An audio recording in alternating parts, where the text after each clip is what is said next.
right, guys, it's Halloween week. We're going to go over the week 7 recap. Um, these guys made a standout impression in week 7. Um, but before that, guys, kind of some crazy games out there. I don't know what you guys thought about that ending in the Colts Browns game. Any takers on that?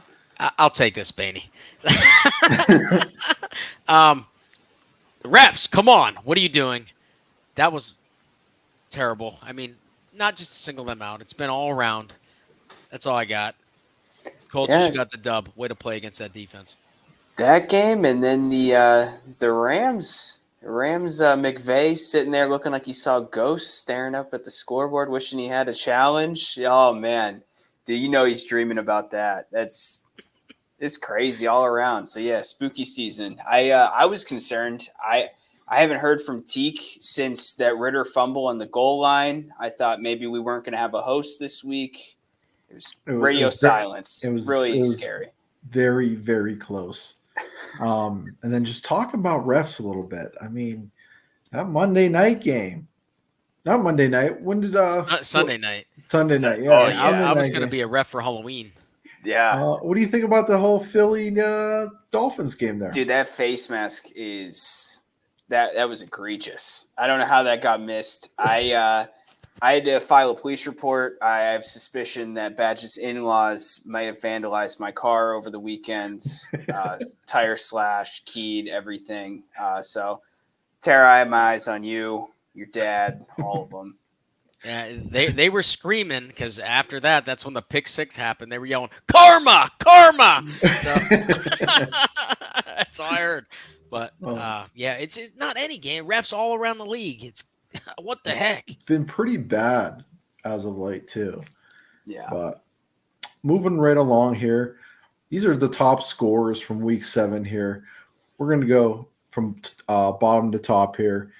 Man, Jordan Addison here. 7 catches off of 10 targets, 123 yards, and 2 TDs. I know he was a young stud on our rookies episode. He was, I believe, number 1 for both of us, Baney. And he's showing why. He's just in that great predicament, and Justin Jefferson's no longer there, and he's taking full advantage of it. Yeah, we talked about him going into a perfect situation. His situation got even better once Jefferson unfortunately went down, and we're seeing it. Target share is unlimited for this kid, so hopefully his injury is nothing crazy. He's able to get out a full week against, I think, Green Bay this week. I think that'll be another good matchup for him. So, yeah.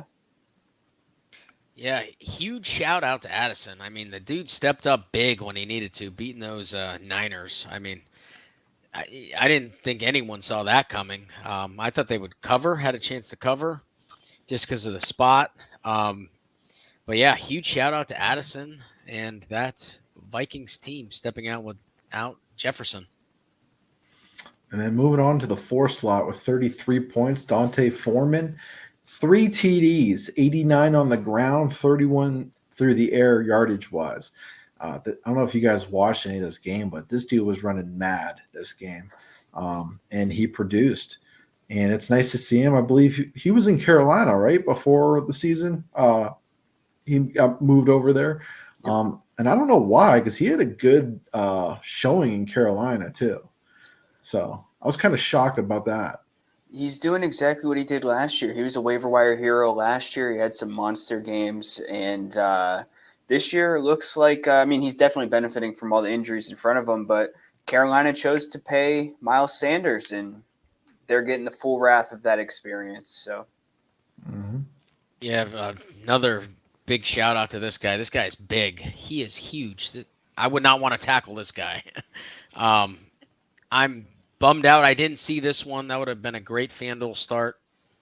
FanDuel, we're still waiting. Yeah, great FanDuel start, great value. Surprised me. Bummed I missed this one. But yeah, huge week. And number 3 spot, Lamar Jackson.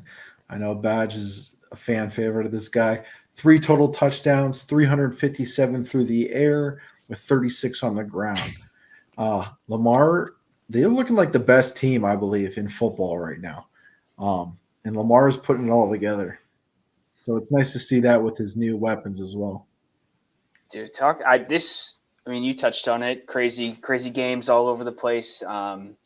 This, I don't think anybody saw this. Nobody had this on their bingo card. They didn't just beat them; they destroyed them. And Lamar looked incredible doing it. I have a future on the Ravens, the Falcons, and the Eagles all parlayed to make the playoffs, and I'm sitting pretty happy right now. So Lamar is just crushing right now. Yeah, the guy is clicking.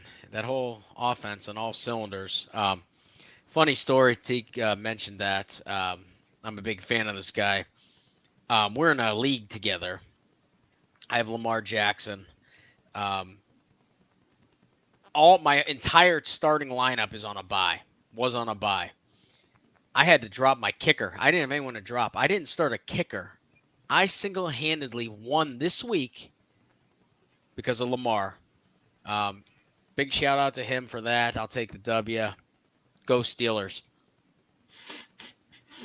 And to wrap up the top 2 spots, these guys are the top 2. I think the top duo in the NFL, Mahomes and Kelsey. Mahomes with 424 yards to the air with 4 TDs, and Kelsey with 12 catches off 13 targets for 179 yards and a touchdown. You mentioned leagues. The league we're all in together. I don't know if you guys saw that. I just traded for Pat Mahomes. So I made a move right there. And hopefully he can continue this trend for me. You know, the craziest stat from these two was I think it was 20 or 29 straight completions between the two of them. And that one incompletion was their first one. That's insane. That's a crazy little connection they got going on. Bulk of this production happened in the first half for Kelsey too, which is even crazier to think that this number could have been higher. But it's not a shocker. They're going to do this all year. Yeah, kudos to you for pulling that trade off too. I saw that. Not much else to say about these two. I mean, it's the number 1 quarterback in the league and a Hall of Fame tight end. My only question is, do you think he passes Tony? Do you? Do you guys think? I mean, he has to stay healthy in order to do it, but Tony's numbers are unreal. Yep. And he doesn't even get that recognition. I feel like you always hear about Kelsey, you always hear about Gronk, and people even throw Jimmy Graham in there. And you really don't hear Tony's name much anymore.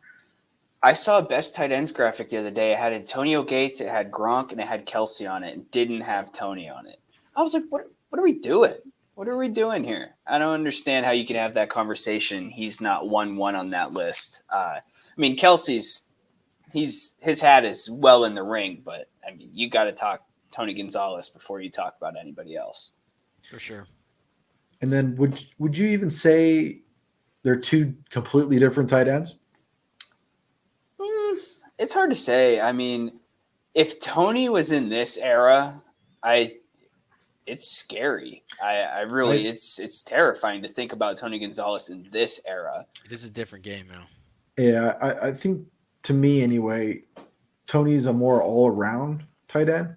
I think Kelsey's the better route runner, basically almost wide receiver-esque. So that's how I look at that. But that does wrap up the recap here. Completely different top 5 from what we have from previous weeks. But we're going to go on to the against the spread segment with the Badger. Hopefully we can get those bets in, get that money up. I know what percentage we at now, Badge, for the year? We're above 50%, which is good. Anytime you're betting, you win more than you lose. I mean, so I think last week we're high 60s. I think 62, 63? Yeah, we're right around there. So early on, we went on some really hot streaks. These past couple weeks, it's been trending down a little bit, just kind of bobbing. But I'm going to get you back up. And I want to give a shout out to T Swift too with these 2 top guys. So we're going to go into that. All right.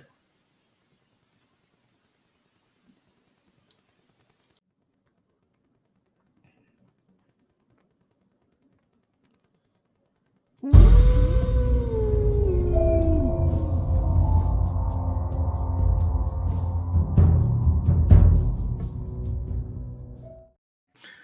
Welcome, guys. It's Halloween week here at the Let 'em Know podcast. And for Against the Spread segment here, we got 6 bets for you here. But before we go over those 6 bets, Badge, how'd you do last week? So, Teak, one, I'm excited for Spooky Week. Two, I mean, it was a subpar week all around. Nothing to write home about. I mean, hot streaks come and go. Same with cold streaks in the betting world. I mean, a lot of penalties on third downs. That will put a damper in things. But we're gonna turn it around. I want to get you back in the flames like a few weeks ago, and we're gonna get there. Like I said, they come and go. You gotta ride the wave, you know. We won more than we lost overall, so that's a good thing in the betting world.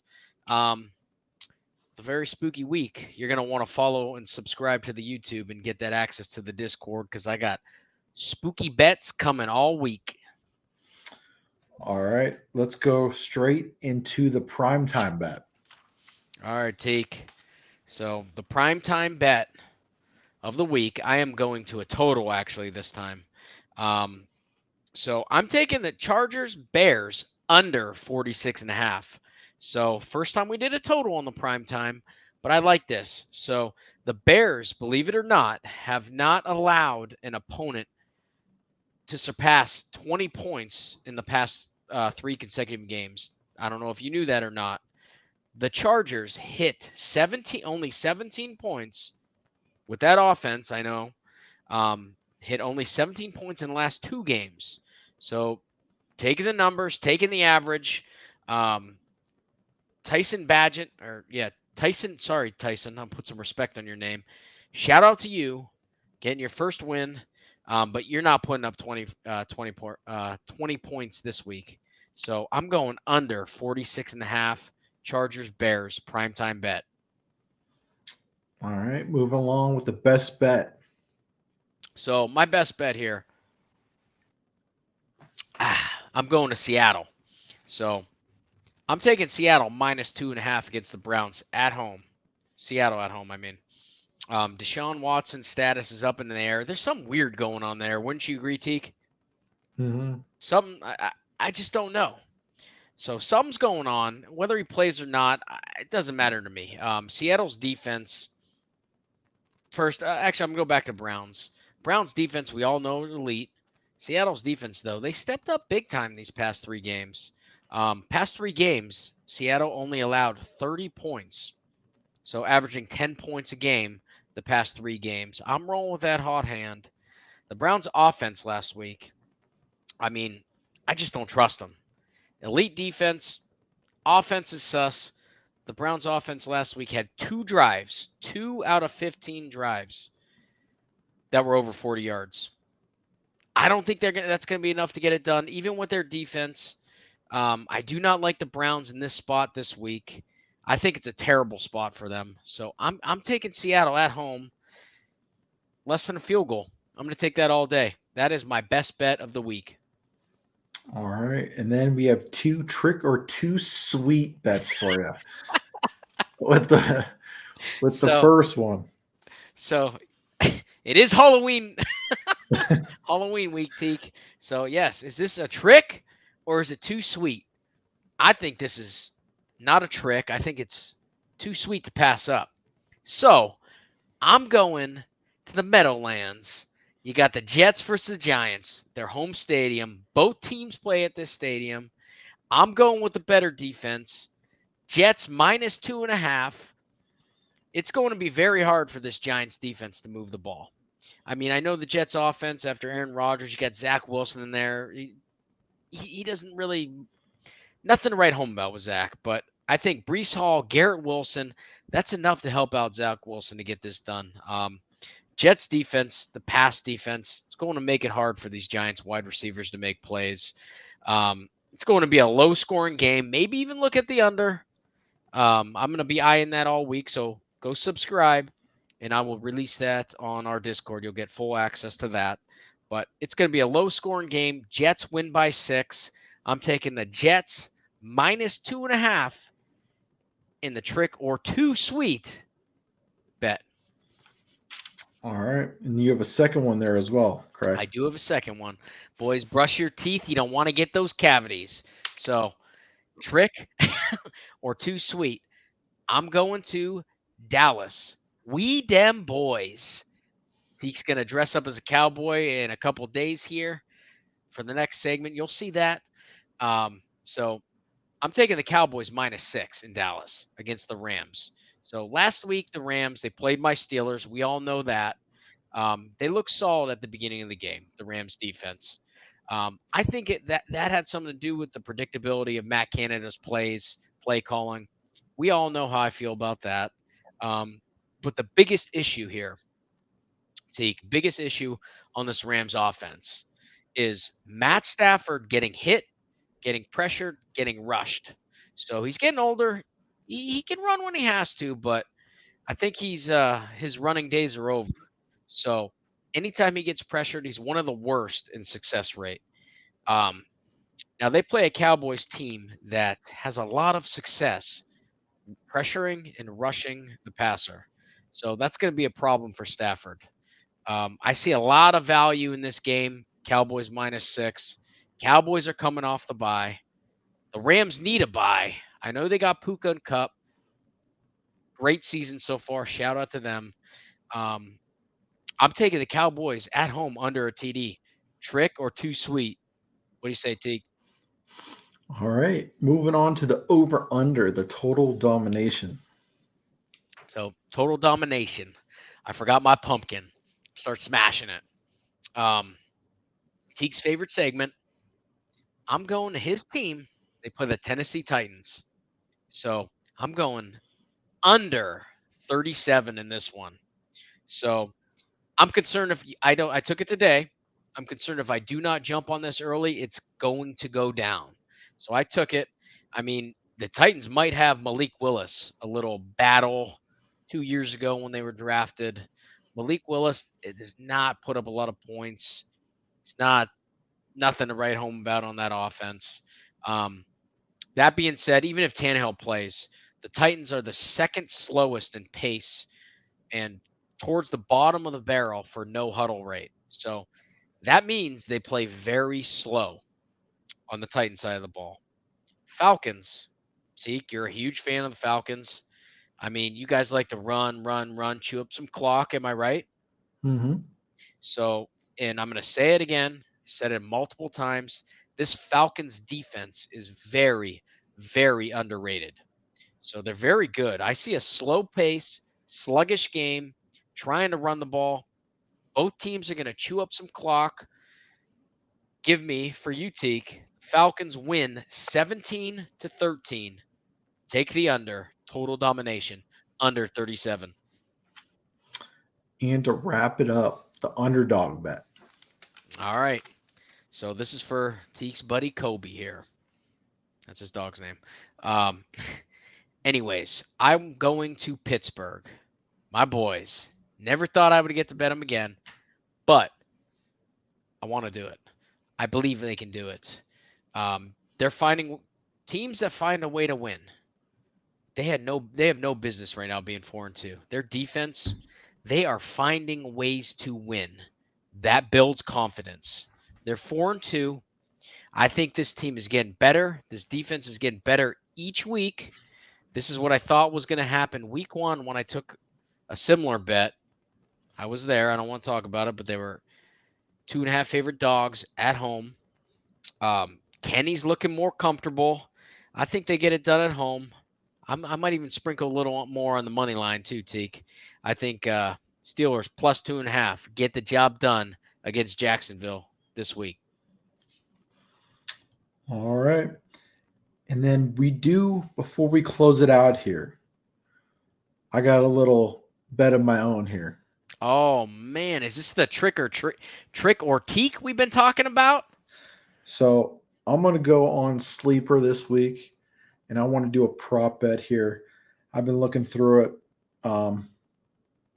here and there. I want to go with receiving yards for Gabe Davis, and I want to hit the 39.5 over this week against the Bucs. Last week, I know Atlanta's passing offense is not that great, and they had about 4 or 5 guys over that margin as well. So I like the Bills offense a little bit better, and I'm going to go Gabe Davis over for the 39.5. I like it, Teak. Trick or Teak. I'm going Teak. This guy hit some bets on the low. So I'm going to try and get some more for you guys as we go on. But that does wrap up the Against the Spread segment. Again, please hit that subscribe button below on the YouTube channel. It's totally free. If you do subscribe on the YouTube channel, please send us a message on our Instagram.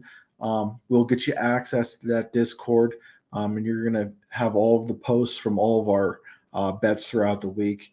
We don't get the opportunity to put them all on the episode, but we will throw them in the Discord for you guys as well to see which ones you like, don't like, and we like hearing about your bets as well. So please hit that sub button, and we'll catch you on the next one.